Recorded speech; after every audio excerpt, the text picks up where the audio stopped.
તમે તાળીઓ પાડતા શરમાવો છો?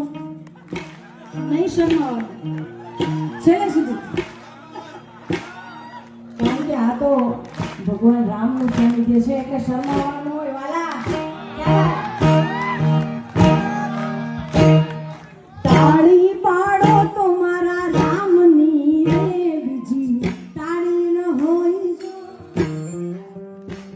ઉમેશ નહીં પાડે છો.